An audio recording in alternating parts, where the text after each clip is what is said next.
Hello students, chapter complex number की question series का हमारा अगला क्वेश्चन है। If z is a complex number of unit modulus and argument theta, then argument of 1 plus Z over 1 plus Z bar equals to, चार options आपको दे रखे हैं। इस क्वेश्चन को करने के लिए हम दो मेथड का यूज़ करेंगे। एक हम ज्योमेट्रिकल मेथड होगा हमारा, दूसरा हमारा एल्जेब्रिक। ठीक है, तो एल्जेब्रिक मेथड से पहले हम करके देखते हैं इसको। एल्जेब्रिक मेथड भी मैं आपको कैसे सॉल्व करके दिखाऊंगा। देखो, z is a complex number of unit modulus, तो इसका मतलब है कि मॉड z आपका 1 के बराबर है। एन इसका आर्गुमेंट कितना है? थीटा। तो आर्गुमेंट अगर थीटा है और मॉड z आपका 1 है, तो मैं z equal to mod z e iota theta इस फॉर्म में लिख सकता हूँ, है ना। तो मॉड z आपका 1 है, तो z equal to e iota theta, ये यूलर फॉर्म है हमारे पास ना। अच्छा, अगर z हमारे पास ई आयोटा थीटा होता है, तो फिर मॉड z हमारे पास कितना होगा? ऑब्वियसली है कि आयोटा को आप माइनस आयोटा से रिप्लेस कर देंगे, तो ये हो जाएगा ई माइनस आयोटा थीटा। अब आपके पास जो z और मॉड z की वैल्यूज़ हैं, इनको हम, जिसका आर्गुमेंट, जो चीज़ हमें फाइंड करनी है, इसमें हम पुट करके देखते हैं, हमें समझ में आएगा क्या करना है आगे। तो हमें मिला है आर्गुमेंट 1 प्लस जेड, तो मैं इसको 1 प्लस ई आयोटा थीटा लिख लेता हूँ। और नीचे है 1 प्लस मॉड जेड का मतलब क्या होगा? E minus iota theta. ठीक है, मैंने इतना लिख लिया। अब इसको मैं आगे सॉल्व करता हूँ।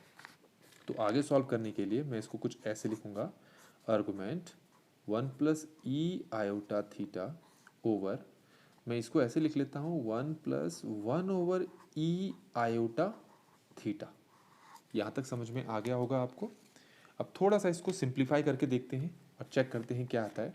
अगर यहाँ नीचे एलसीएम लेके सॉल्व करोगे तो आपको फिर ये स्टेप मिलेगा, आर्गुमेंट 1 प्लस ई आयोटा थीटा ओवर 1 प्लस ई iota theta multiply e iota theta, ये कैंसिल हो गया। तो हमें मिला है आर्गुमेंट ई आयोटा थीटा। इसका मतलब हमारे पास ये जो टर्म आई है फाइनली, आर्गुमेंट ई आयोटा थीटा, तो हमें आर्गुमेंट फाइंड करना है इससे, है ना, इससे फाइंड करना है। तो इससे अगर हमें आर्गुमेंट फाइंड करना है तो इसका आर्गुमेंट कितना है? थीटा। तो इसका मतलब ये हमारा आंसर कितना हो गया? थीटा। ये समझ में आ गया होगा आपको। तो अब हमारे पास देखें, हमारे पास कौन सा आंसर मैच कर रहा है। ये बी आंसर हमारे पास यहाँ मैच कर रहा है। तो बच्चों, ये हमने एल्जेब्रिक मेथड से इसको सॉल्व कर लिया। आइए देखते हैं इसको हम ज्योमेट्रिकल मेथड से कैसे सॉल्व कर पाते हैं। अच्छा, तो उसके लिए हम पहले क्या करते हैं, हमें जो फाइंड करना है उसको रीडिफाइन कर लेते हैं। हमें कुछ ऐसा दे रखा है, हमें दे रखा है ये argument 1 plus Z over 1 plus Z bar. हम ये वाला फॉर्मूला लगा लेते हैं। आर्गुमेंट z1 ओवर z2 को हम लिख सकते हैं argument z1 minus argument z2 plus 2k पाई लिखते हैं ना, 2k पाई। अभी इस केस में हम k की वैल्यू 1, k की वैल्यू 0 लेके चलते हैं, हम सिर्फ इतने में कॉन्सेंट्रेट करते हैं। ठीक है, तो फिर से मैं इसको एक बार और लिख देता हूँ।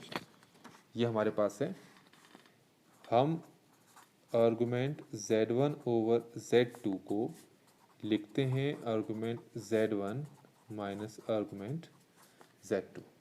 तो हमें क्वेश्चन में दे रखा है argument 1 plus Z over 1 plus Z bar, इसको हम लिख सकते हैं argument 1 plus Z minus argument 1 plus Z bar. यहाँ तक समझ में आ गया होगा आपको। अच्छा, अब ये बार मुझे हटाना है इसमें से, तो कैसे लिख सकता हूँ मैं इसको? ऐसे भी लिख सकता हूँ 1 प्लस जेड का होल बार। वन, क्योंकि ये बार का मतलब 1 के साथ भी बार है, जेड के साथ भी बार है। अगर मैं इसको वापस सॉल्व करूंगा तो 1 बार का मतलब 1 ही होता है और जेड बार का मतलब जेड बार। ठीक है, अब यहाँ पर एक चीज़ और आपको पहले से पता होनी चाहिए, वो क्या? Argument of Z bar equal होता है माइनस आर्गुमेंट ऑफ जेड। ये जो बार होता है इसको माइनस के रूप में हम बाहर ले आते हैं। ठीक हो गया, तो इसको सॉल्व करते हैं हम आगे। ये आपको पता होना चाहिए इसमें।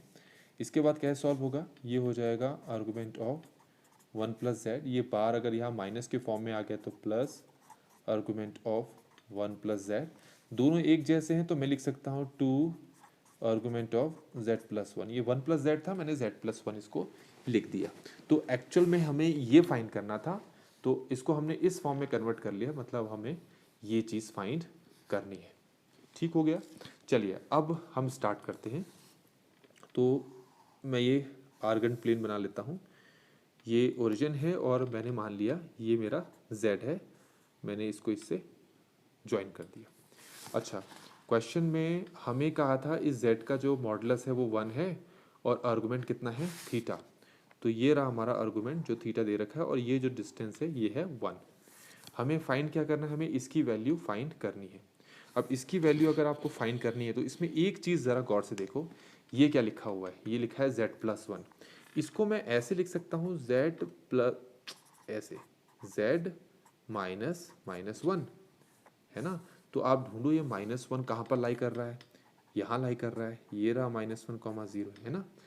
तो आपको z से -1 तक का जो डिस्टेंस है उसका आर्गुमेंट फाइंड करना है।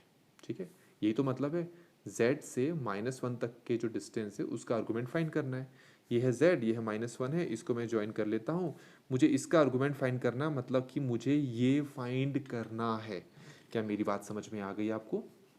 अच्छा, अब देखो हमारे पास यहाँ पर क्या बन चुका है, एक ट्रायंगल बन चुका है हमारे पास यहाँ ना। अब इंटरेस्टिंग हो गया है। देखो ये डिस्टेंस कितना है 1, ये डिस्टेंस कितना है 1।